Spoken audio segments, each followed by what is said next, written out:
So, yeah, I've been digging on the internet for the past weeks about college myths or misconceptions, and there seems to be many results regarding this skepticism.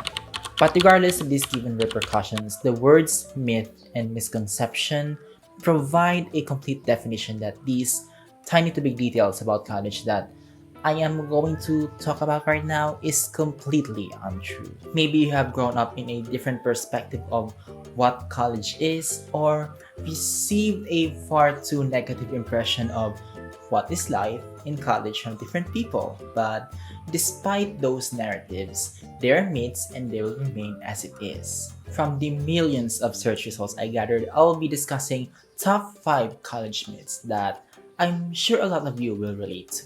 A short disclaimer though, this video does not intend to preach to someone or something. It's just that I kind of feel of wanting to discuss this since there are a lot of youths who will be taking their college university, and I don't want them to believe something that is considered a myth.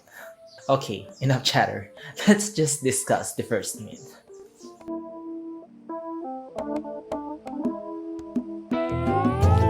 I kind of relate to this first myth, but I want to voice out to all of my viewers out there that college courses don't exist. Even though if you feel that it's easy, I'm telling you it is not. Maybe this belief started when people from different college courses compared their academic awards obtained, subject units, and everything that affects the student life. Take my college course as an example. I read and heard a lot of posts and comments regarding the easiness of teaching education. Well, if you will look at a broader perspective, it's not easy to manufacture millions of lesson plans, perform teaching demonstrations, and craft various lesson materials. Because students in teaching education had a lot of achievement items does not mean that the course was easy. It was based on their hard work, dedication, and love that they exerted in the field. But of course, there is an exception to the rule. If you love what you are doing and the course you have taken, of course, then you will feel that it is easy as a piece of cake. That is why it is crucial to always remember that college is not and will not be easy as it seems. There will be factors that will hinder your motivation and energy to flow, and therefore feel the burden of uneasiness. The experience of being stereotyped sometimes is not and will never be a fair and valuable judgment. People who stereotype any college course probably do not know about your college life anecdote.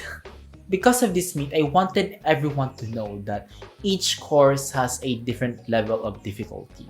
Let us not make each other feel that we are being stereotyped in any aspect of life.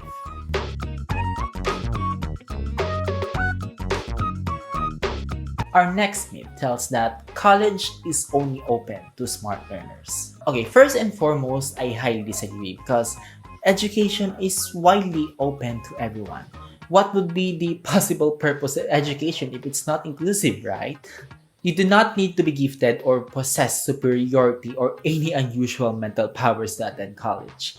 Most students who graduated from college have an ordinary memory, attention span, and other factors that involve thinking. It's not a good idea to say that this or that person will not or never fit to this or that college because he or she is not smart or has any special needs. We are all wired differently and nobody is equally skilled at everything. And academic success depends on more than just intelligence.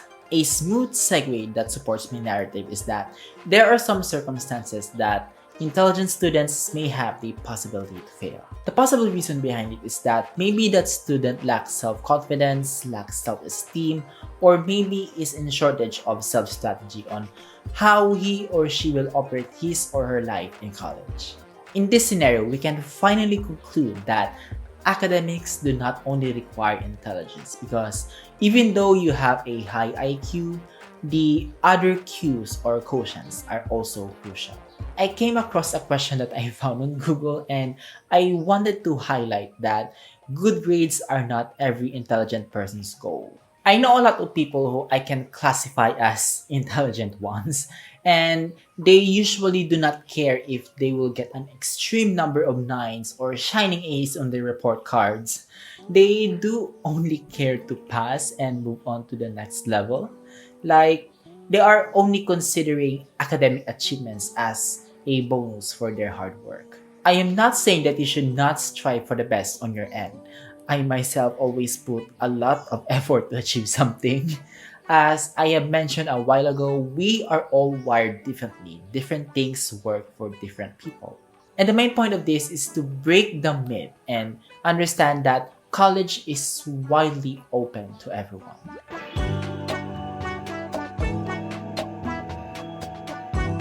I think this next myth is no longer new to everyone, but I can testify that cost will never be equal to the experience that you will obtain. Some universities cost a lot. Some universities cost a lot. When you check your matriculation form, there are some fees that you think are unnecessary or have never been experienced before. I think college institutions should clear this problem because students can't just guess what are these other fees were used in. Like some students will question the system. Why can't we feel these laboratory fees in the comfort of our home? Or why should we pay for publication fees when technically none of us receive any published electronic or physical material for the past years? Just because a college costs more doesn't mean that it is a better or probably a prestigious one. There are so many factors that go into the cost of the school, including aspects other than academics. So make sure that you don't equate expensive over academics or else your wallet will cry. In fact, don't focus on the cost of the institution. Look at academic offerings, quality of student life, and extracurricular activities. Finding the right college isn't about fancy and expensiveness, it's all about the best fit.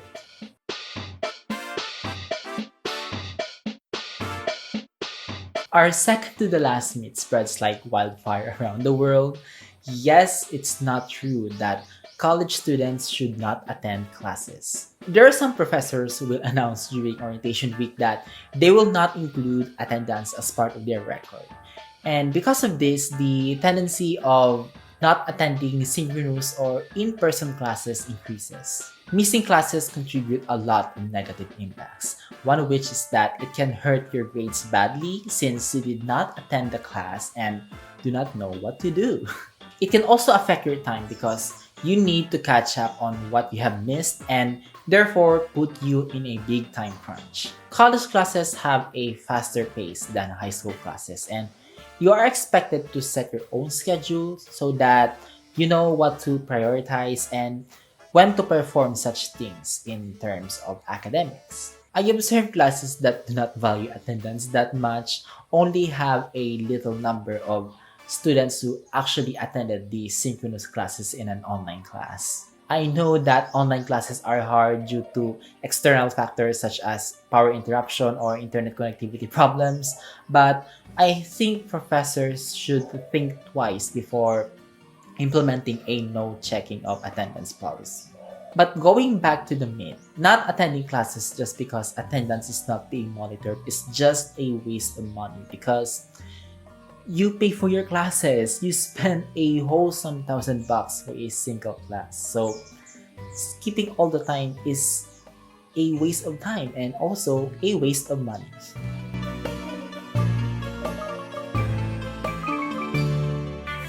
And the last myth that we are going to discuss is about homework.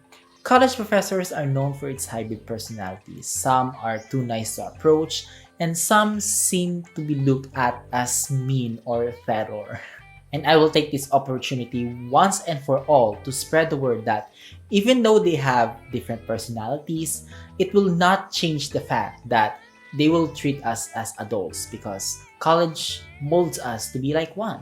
Okay, back to the myth. You might tell that this professor is nice because they gave you a little amount of homework, and professors who gave you a mountain of assignments are the mean ones. Like, no. This is completely a false idea. Most professors will let you know exactly how much work is required and exactly when everything is due. If something happens and you can finish an assignment on time, most professors are understanding and will take considerations depending on the situation. It's not true that professors drown us with homework because these assignments and assessments have their purpose. For example, you are required to read one chapter of a book, and then suddenly your professor gives you separate 5 to 7 discussion questions you need to answer after the reading. For some, it's too much, I know. But if you will look at the bright side, it will force you to read the whole material. And by that mandatory reading, you will learn a lot with or without your full awareness. Teachers will give you ample time to do this. And if you think you can finish it on time, just send an email stating your reason and then maybe you will get an extension. But on the other side, I can also avoid to rant with my close friend regarding this massive amount of homework, especially when major exams are coming. So it gives me the conclusion that this myth is a little bit contradicting at some point. I think we should just try our best to avoid this mindset and just always remember that it has a purpose and end goal waiting for us to achieve. And that is everything for today's video. I hope that these narratives are helpful or interesting at some point. And if you'd like to see some more study related content, I upload new videos about that on this channel. And you can visit my Instagram for some updates about my upcoming content and photos of my paper notes. Anyways, I will see you at the next one.